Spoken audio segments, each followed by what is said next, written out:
When I was on the staff at Durham University in the 1980s, I was very fortunate in knowing people who worked in the library and in the English department. And they knew I was looking for texts with a strong northern identity. And they recommended a number of different poets, and one of them was Basil Bunting. I'd never read his work before, and I found it quite remarkable. Not just the images that you get in the poems, and particularly in Brig Flats, but also the music and the musicality of it. So I made a deliberate decision to go and meet him and talked about, I can't remember what we talked about, but it was a meeting that I'll never forget.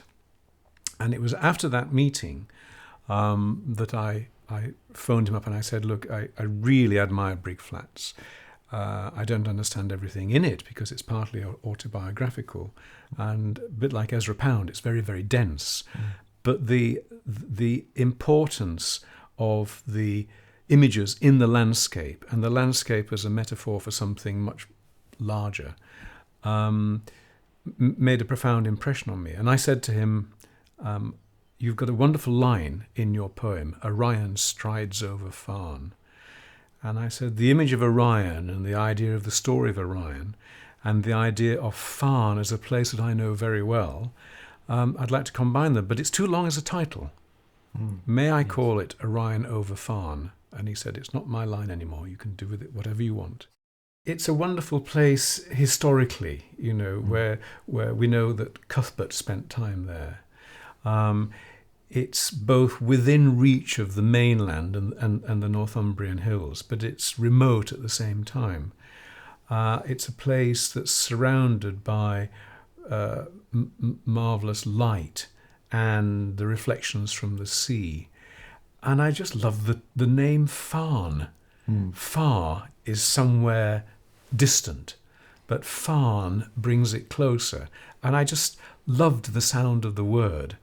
And the sound of the word Orion and Farne together, all these things made me feel as though once I'd been given permission to use these words for my title, I began to, that's an awful expression, but I began to own them.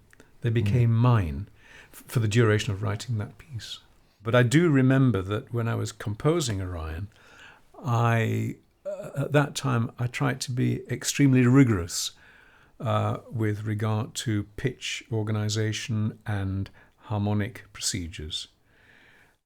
Particularly now, I've become much more instinctive in what I do, but instinct, of course, built on or based on years of experience of being rigorous before. But at that time, I was trying to be extremely methodical about the way things were used. So if you can hear a dividing of the landscape, of the orchestral landscape, according to harmonic territories, then that's very nice to hear.